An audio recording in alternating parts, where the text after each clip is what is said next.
All right, folks, he's back, your friend and mine, and we're going to find out why hard work is not enough. Again, one of my favorite people in the world, cousin John Kitchens, coming up next, right here on Cliff's Notes. Real estate agents, are you struggling with the day-to-day grind, dialing for dollars, putting in hours of floor time with little to show for it?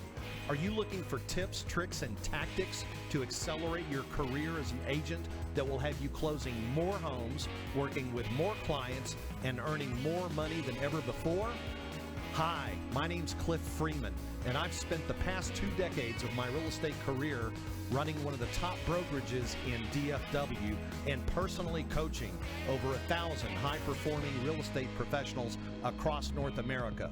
I created this podcast to share the strategies and tactics you need to explode your real estate business.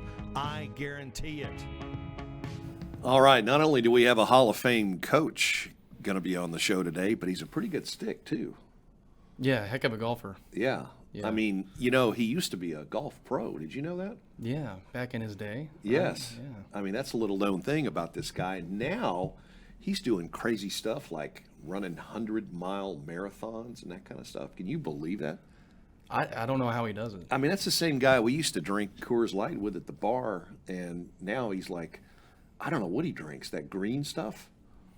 The AG1? Is that what it is? Yeah, athletic greens, I think, or something like that. Okay. Has he got an agricultural exemption? Is that what you're telling me? I'm not sure, but you're not sure. For anyone to even be brave enough to enter into a 100-mile race, that's a task in itself. I think he's superhuman. That's what I think. I don't know how he does it. Let's find out. Let's find out. Let's bring him on. Cuz! What's going on? What is going on, my friend? Just finished my AG1 C3. You'd be proud. You got that knocked out. Very nice. Wow. Is that what is it's athletic greens. It's like the new thing, yeah. So instead of like taking supplements, you have a packet that you put into a water and my girlfriend drinks it. It's absolutely disgusting. I can't bear looking at it. It's vile green, and it just anyways. I mean, a little lime juice, little Casamigos. How do you get that stuff to work? I mean, what's the trick? The tequila sure helps, that's for sure. Yeah. Is that amazing? So, man, it's good to see you again. I tell you, last time we talked with you, I know you had been. You'd actually had some bumps in the road there along the way with your feet and stuff. And I mean, when you got serious about this ultra marathon stuff, and you weren't messing around. You took it right all the way to the end here. So give us an update. What's the latest from the sidelines here? And things are good. Definitely in the trial and error as always. And I remember starting out on this endurance journey, and I think one of the worst things for me was figuring out how to complete a marathon on my own, and then getting that challenge to keep pushing it and trying something a little bit tougher. And I got kind of presented the opportunity to go after my first full Ironman, and I'm like, okay, well, I figured out a marathon. I bet I can figure this out myself. And start down that path, and you get just completely lost. And I had that aha moment. It was like, what are you doing? Like, you are a coach. Why are you trying to figure this out on your own? We surround ourselves with great coaches to reveal the blind spots, but also help us collapse time. And I was very fortunate. I had a fun, great coach that made it enjoyable. He pushed me hard, but it was really enjoyable and getting me through that first full Ironman. And he said, man, I got 2 rules. We finish and you don't die. And I'm like, cool. I like those 2 rules. So to make sure I finish, and it's your job to make sure I don't die. And he goes, all right, cool. We can do that. And so it was a great experience. And then he stepped away from the coaching side of things, and he actually introduced me to his coach. So I got my coach's coach, and she's been in my corner ever since. And she's been a real blessing. She's one that's really kind of kept me in this journey and continuing to keep pushing. And she's been with me. I've been working with her since 19. So she rode with me through 20, which was very, mentally challenging because who knows, right? You don't know if you're going to get to race. You don't know what you can do. You don't know what's going on. And, for her to keep me mentally in the game was just as important, if not more important than, physically getting myself ready for that. And I think it's just a true testament to what a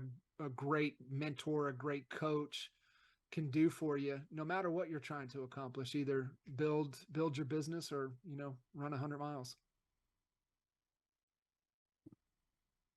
Think we need a coach is when things are going well. But man, if you look at, let's just translate this into the real estate business right now.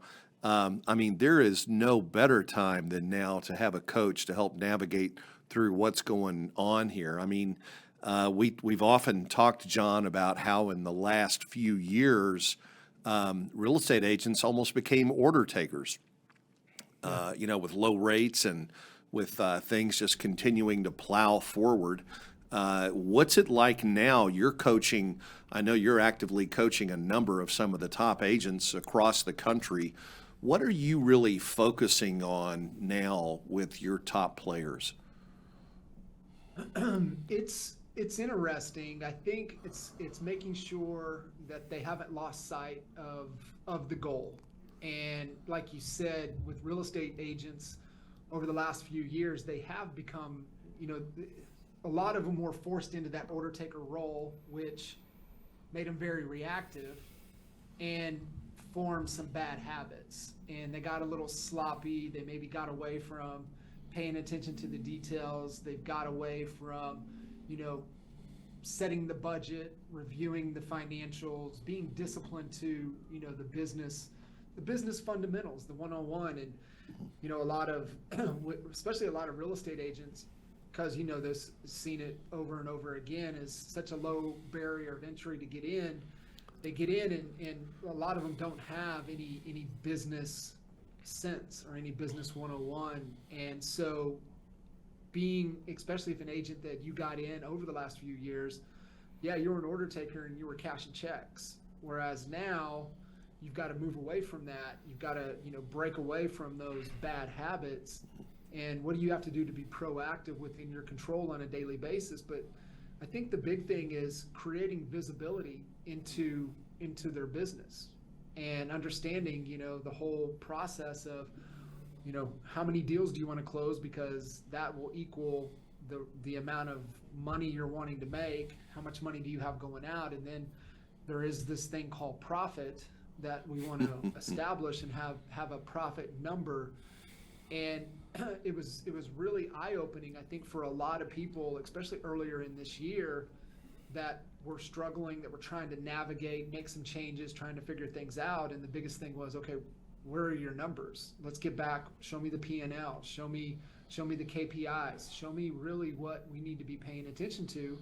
And that way it'll identify the constraints, and then we know where to focus and we know what decisions to make moving into, the next quarter, the second half of the year. And, as we're having this conversation midway through Q3, really starting to utilize that data and not thinking about, hey, how do we get through this month? How do we get into Q4? But what are we doing to position ourselves to have a great Q1? And that's where, working with a lot of the agents right now, it's like, hey, we're making decisions to set ourselves up for an incredible Q1. And they're like, well, John, it's only mid Q3. Yes, exactly. We have to be thinking that far down the road. And, I always like to share one of my favorite Dan Sullivan quotes, right? If you're not happy with your present situation, is because your future's not big enough. And for our present to be better, our future has to be bigger. And so we need to be thinking bigger. We need to be thinking Q1, Q2, and we're going to take the activities required to get through the rest of Q3, rest of Q4. So we're in a really good position going into seasonality, what is typically the lowest percentage of sales throughout the year happening in January, February, and March. And even in DFW, one of the hottest markets on the planet, there's still only 18, 19% of the home sales happen in Q1.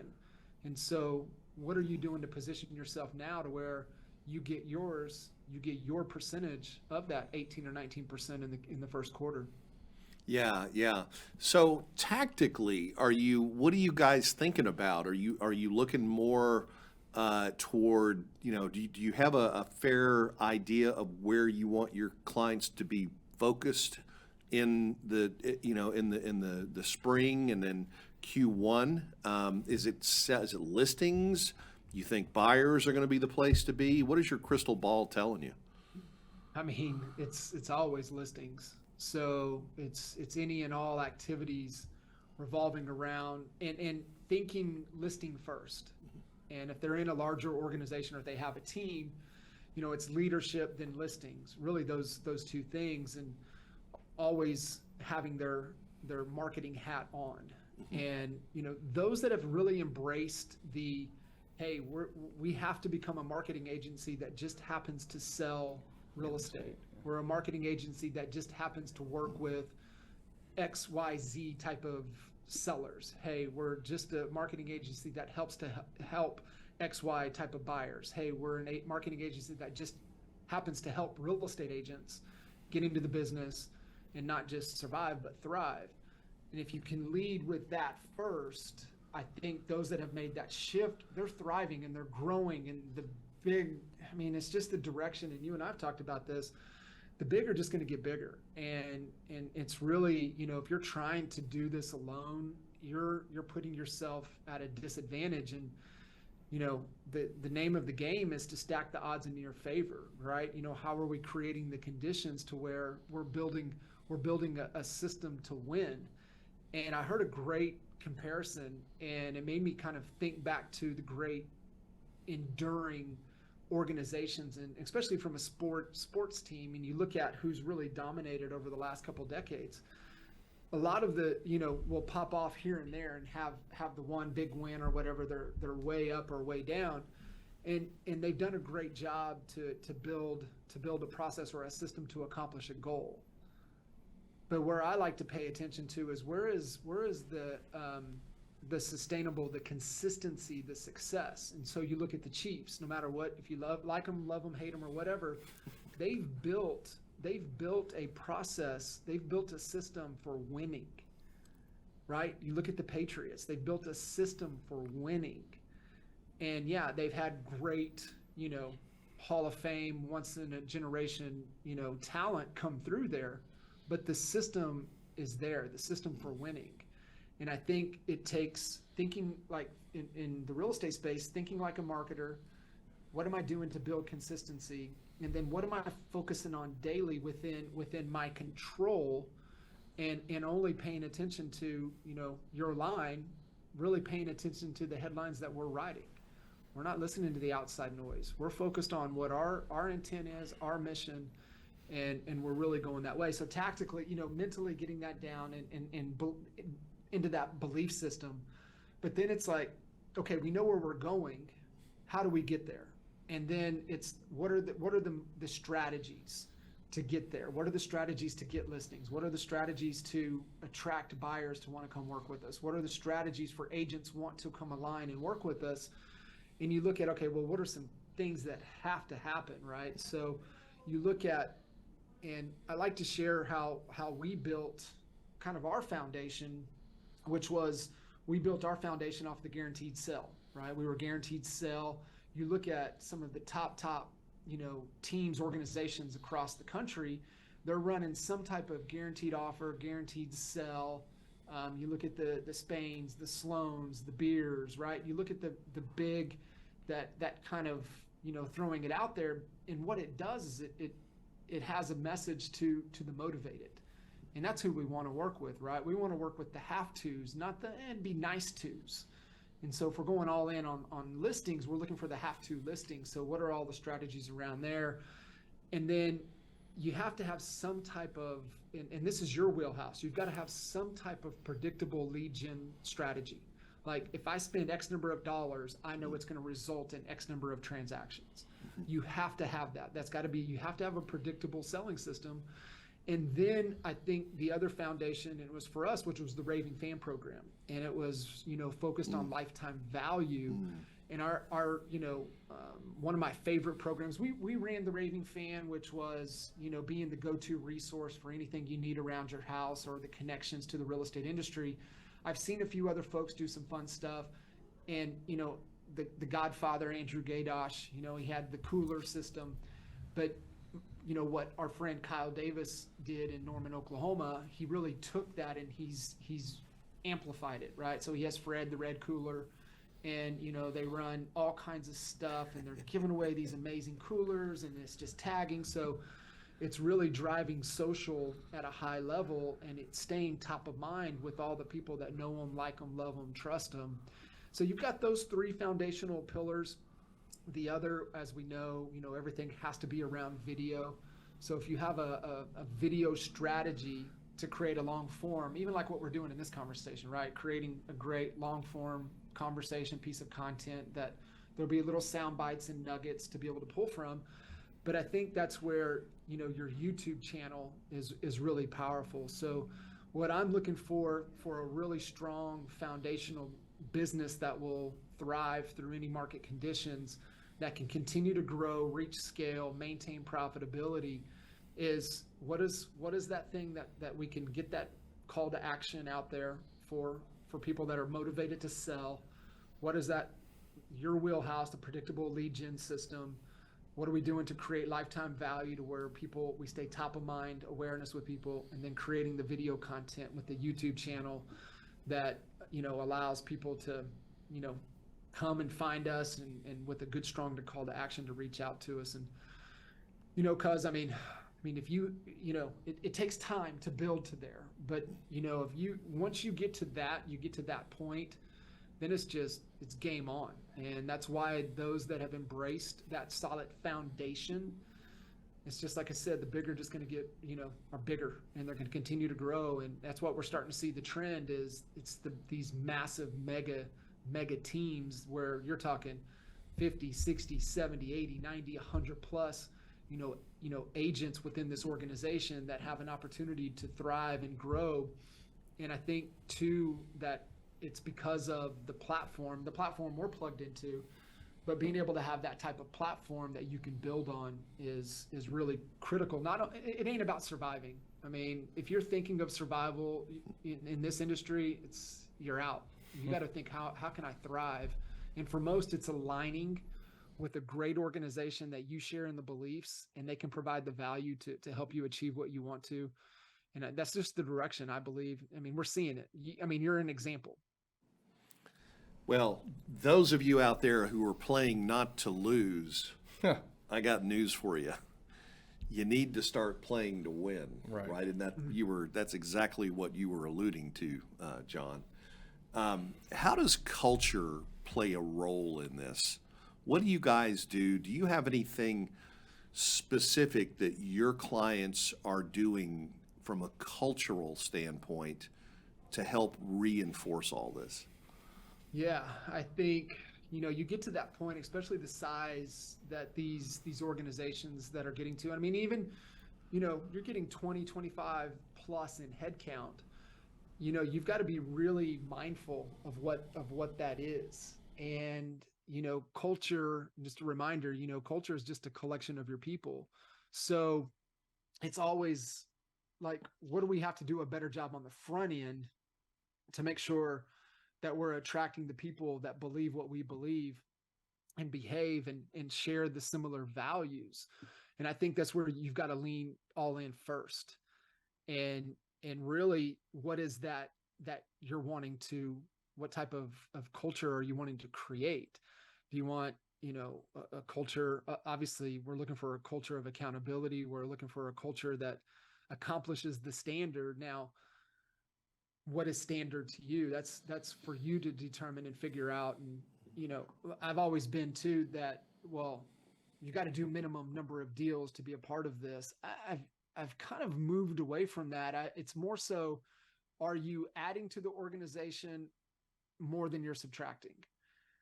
And being able to, if you want to do 6 deals a year because you're coming in, you love real estate, you love connecting with people, and you become an advocate for the organization, and then you become a promoter to where you're promoting this organization and you're adding value and you're not taking away from it, you're not robbing resources, you're not robbing time, then yeah, in my mind, there's a place for you. And so it really becomes down to what is it that it all starts with your core values. What are the values that you have and you embody? And as you know this, Cliff, we graded our team members, we graded everybody 50% of performance, 50% of even being a part of this organization was based how well in alignment are you to our core values. And I think that's where it has to start. And every time we brought people in, and the fastest way to bring down a $10 million organization, go outside of your hiring process and don't hire to your core values. Amen. That's called putting a bad apple in the barrel, right? Something like that. No, that's it. And we know how self-policing teams are, man. They don't like it when there's something fishy going on. Right. Top performers just ain't got time for that stuff. No, right? no. Yeah. So you said something interesting, which I really agree with, John. I think there's value to certain team members just because they're not doing 6 or 8 deals a month. Maybe they're only doing a deal a month, but they're involved from a cultural standpoint, or maybe they're involved as a mentor, or maybe they're involved in some sales training and things like that, where they're just bringing additional value into the organization. And I think that too many people really put too much emphasis on what are the numbers. I mean, yes, we're all striving to have great top producing agents and so forth, but if you have a culture of nothing but producers, then you really don't have a conscience. Your company doesn't have a conscience. It's only got a production focus. And I think that in today's world, there are so many other things that play into the success of a business. It's not just being, the ones with the most sales or the most volume. It's, we have to have a corporate conscience, and some people get scared to think about that. It's like, oh, you're one of those green people, and you don't want to put a carbon. All this kind of stuff. It's just about doing the right thing, and having some kind of a social conscience. I mean, we serve people at a lot of different levels, and the reward that we get.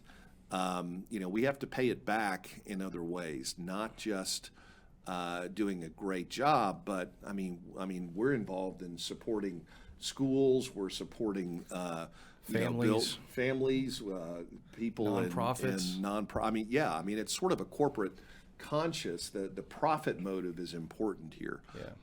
Well, what do you feel like in general right now? We've got a change in state that's upon us with these lawsuits with regard to how MLSs have been having the seller pay the buyer commission. And it's apparent that sooner rather than later, we could be forced into having to negotiate buyer agency fees. Give us your thoughts on that. We're going to have to wrap up here because we're getting to the top of the hour, but I'd kind of like to get some final word from you on how you feel like that's going to impact agents, especially buyer agents, if the sellers are no longer paying fees, and you think it's going to be good for the business. I think it'll be the old Darwinian thinning of the herd, for sure. Mm-hmm. I think it comes back to, as a listing agent, you have to be able to articulate your value, and in the absence of value is when we question price. And so what I think it's going to do, it's going to force you to take that professional, expert, advisory type role that we've all believed in and embraced for a decade plus. And it just comes down to, really being able to have that tough conversation. And I think that's why a lot of agents, tend to shy away from the listing side, is because they don't have a proven process to be able to articulate their value. And to me, it's going to be no different on the buy side. You got to have a proven process to be able to articulate your value. When you're able to articulate that value, and, communicate how you get compensated for what you do, then that's where, we'll start to see agents thrive. And the true experts that we've already seen that are already doing a good job or doing a great job at protecting this is that they already have these conversations. So that's why, you're going to see, we used to talk, you kind of have the discount, the AFAs, and then you kind of got the middle of the road, and then you got the expert advisors. I don't think there's going to be three. I think it's going to be two. I think you're going to have the AFAs and you're going to have the expert advisors. And I think that top of the pyramid, the expert advisor type role is going to be small. And that's where the industry, should go. I love the qualifications that our good friends up north in Canada.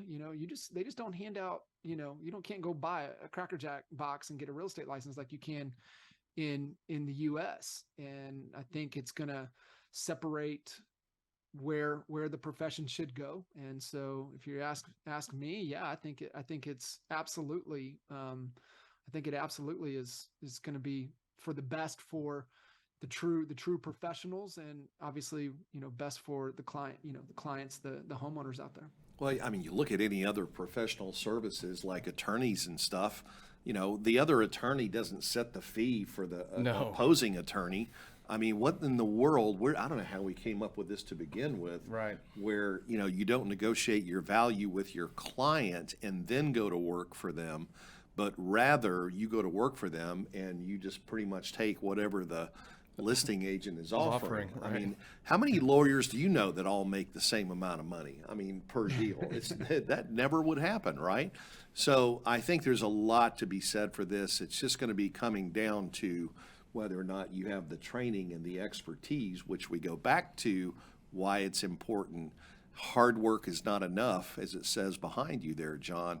You've got to have a good coach, somebody helping you with that 5.5 or 6 inches between your ears, so that you can compete out there and really articulate your value. Yeah, and it also helps with those blind spots John was talking about that we don't see. Scotomas. Yeah. Yes. We get in our own way sometimes, and it's just, if you hire the right person, you can solve all your problems. So yeah, that's right. Coach being one of them. Yes. Right? And speaking of which, should someone watching today be interested in having a conversation, John, with you, what's the best way to get a hold of you? CoachCodeCall.com. Go schedule a call. We'd love to have a conversation and see how we can find those blind spots for you and get you being one of the small percent that's going to thrive into the future. Well, man, I'll tell you, that's a great word and great advice. John, it's great to see you again. We're so excited. You mentioned that around Thanksgiving you're going to be somewhere in our neck of the woods. The Fort Worth area, doing a 100-mile race. Running 100 miles. I listen, I get tired driving 100 miles. How in the heck you're going to run it, I have no idea. But we wish you the best. You're always doing something exciting. We love keeping in touch with you and following you, and as you go out and do your thing, and also while you're continuing to act and impact a number of some of the top agents in our business here with your coaching and mentoring that you do for folks. And it's always great to have you on the show again, John. Man, always a pleasure, honored to be on with you guys, and hope we can do it again in the future. Yeah, absolutely. Yeah. We'll have you back soon. I got to get the race results here. We need to get down and I'm excited that he's going to be back in Texas as well. Well, that's right. Yeah. Can we let that out of the bag? I don't guess know. We can. Yeah, might need his permission. Yeah. Rumor is he might be making another journey down here to great state of Texas. So we getting the band back together. I got his passport, Texas passport, ready to go again. He's always welcome back. Yeah. Well, awesome. Yeah, this is exciting. It was a great show today. Absolutely. Yeah. Always when you have John Kitchens on, my friend. Yes, sir. Yeah. Yes, sir. All right, guys, ladies and gentlemen, thank you. If it wasn't for you, there'd be very little need for us. So we're delighted to be here and serve you at this level. So we're going to send you much love live from Lincoln Center, Tower 2, 7th floor, along with our co-pilot, Trelvis, today. I want to thank you very much, Trelvis, for being here. And we'll see you guys next week right here once again on Cliff's Notes. So tune in every Thursday where we'll give you the tips, tricks, and tactics to explode your business. I guarantee it.